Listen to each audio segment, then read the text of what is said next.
মায়ুকতালু ফি সাবিলিল্লাহ, যারা আল্লাহর রাস্তায় কতল হয়ে যায়, ফানা হয়ে যায়, তোমরা কখনোই তাহাদেরকে মৃত বলিও না। খবরদার, রিজ্জাকুহুম, তোমরা দুনিয়াতে যেমন আমি আল্লাহর রিজক পাও, তোমাদের থেকে 70 গুণে কিছুক্ষণ আগেও বলেছিল, নিয়ামতে পরিপূর্ণ রিজিক তাদের কবর দেশে আমি পৌঁছাই দিই। তারা পানাহার করে, আহার করে, বিহার করে, আনন্দ করে।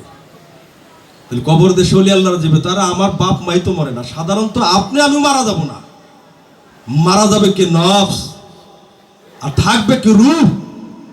আমি যে কথা বলি এটাই তো রূহ, এটাই আল্লাহর নিগুড় রহস্য। কুল রূহ মিন আমি রব, রবের রহস্য হলো রূহ। বুঝতে পাইতেছেন? তাহলে আমি সংক্ষিপ্ত ভাবে বলতেছি, এগুলো আলোচনা করতে হলে কোথায় আসতে হবে? ওলি আল্লাহর কাছে আসতে হবে। মারিফত, তরিকত, হাকিকত, শরিয়ত, ওয়াহিদানিয়ত, লাদুনির জ্ঞান। কোরআনে আছে লাদুনি জ্ঞান দান করছি খিজিরকে। খিজির স্বভাবের মানুষ যারা, তাদেরকে আমি লাদুনি জ্ঞান দান করি। সুবহানাল্লাহ বলেন। এই লাদুনি জ্ঞান অর্জন করার জন্য আসতে হবে দরবারে। আসবেন না আপনারা? দরবারে যারা যেখানে বায়াত হন, আপনার শায়েখের কাছে যাবেন, তার জ্ঞান সহবত নেবেন, দেখবেন জ্ঞানের আয়না খুলে যাবে। আপনি মানুষ না জিন, এটা আপনার ভিতর থেকে শাহাদত সাক্ষী দিবে। কালেমা শাহাদত আপনার মধ্যেই আছে। উঠোরা, উনি বলতেছেন কিসের কারণ, কি কারণ আসছে এখানে?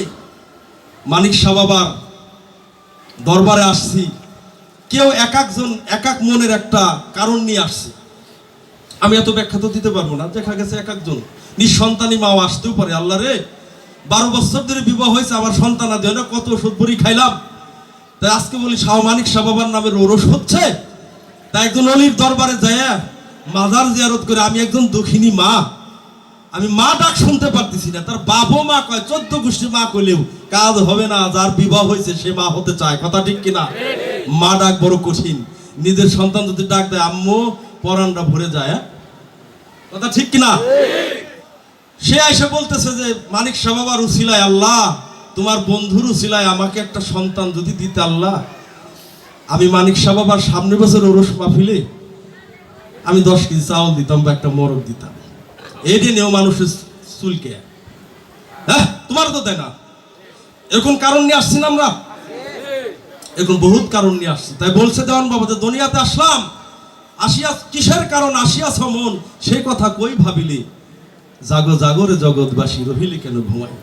সর্বোপরি অনেক কথা, অনেক ব্যাখ্যা, সময়ও শেষ, আপনাদের কষ্ট হইতেছে, তারপরে ক্ষমা প্রার্থী, কারণ এইভাবে তো শেষ করা যাবে না। তা আমরা কিছু আমল বুঝতে পারলাম, তরিকতে দাখিল হইলে সব জানা যাবে।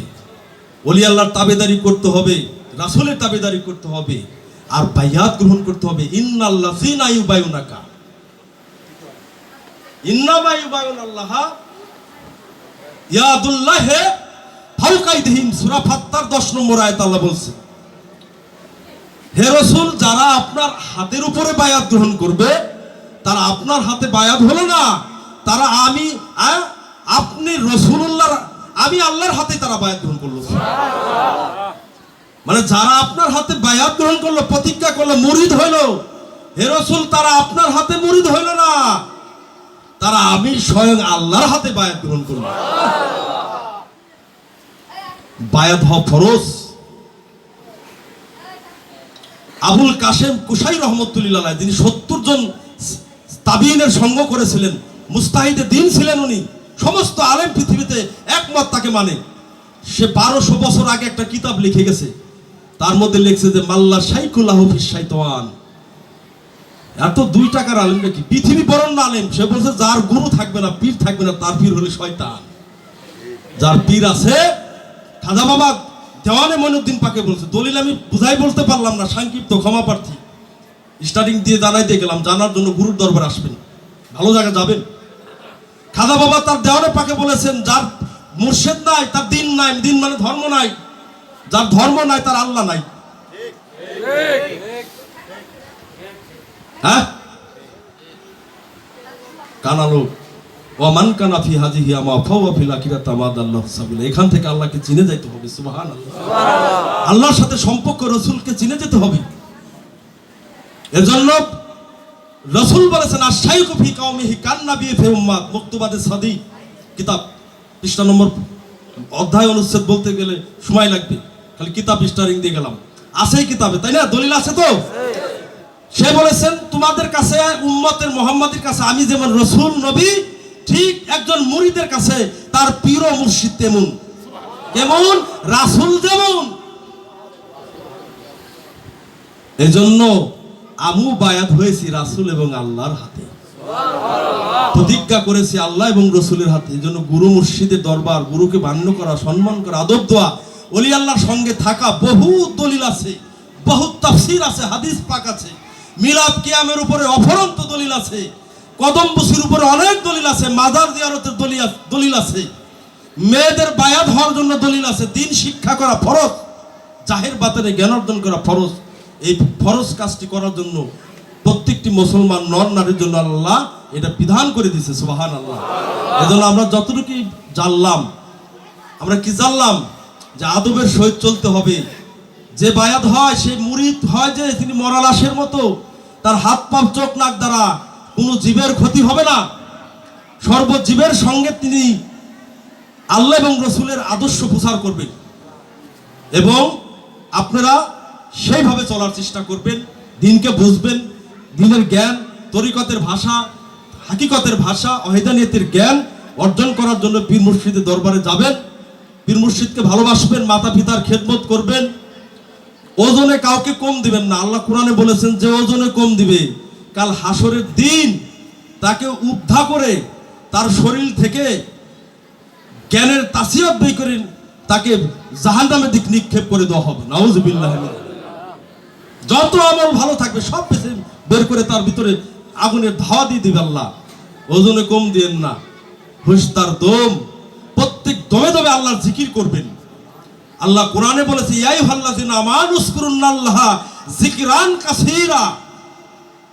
সূরা আহজাবের মধ্যে আল্লাহ বলেছেন তোমরা বেশি বেশি আল্লাহর জিকির করো। মুর্শিদাবাদীকে জিকির দেন নাই? আমি তো কথা বলতেছি খুব দ্রুত হইতেছে, কেন? মানে সময় সংকীর্ণর কারণে অনেকগুলো আমলের কথা বললাম। মা বোনরাও আপনারা আমল করবেন, জিকির করবেন, পাঁচ জিকির করবেন, লা ইলাহা ইল্লাল্লাহ, আল্লাহু যাই জিকির করবেন, জিকিরে আপনার কলব তাজা হবে, আপনার মনকে সতেজ করে সজীব করে ভালো মন্দের দিক নির্দেশনা আপনার অন্তর জ্ঞান থেকে আল্লাহ আপনাকে দিয়ে দিবে, সুবহানাল্লাহ। এজন্য আমরা ওলি আল্লাহদের সাথে থাকবো, ঠিক আছে তো? ওলি আল্লাহদেরকে মান্য করব, রাসূলের মিলাদ পড়ব, পাকে পাঞ্জাতনকে মানব, মা বাবার খেদমত করব, পরের হক নষ্ট করিব না। এটাই আমাদের সত্য কথা, নাকি? মানুষ হয়ে মানুষকে ভালোবাসবো। জীবে প্রেম করে যেজন সেই তো সেবেছে ঈশ্বর। সর্বজীবকে ভালোবাসবো, অহিংসা পরম ধর্ম, হিংসার তুল্য পাপ নাই, দয়ার তুল্য ধর্ম নাই।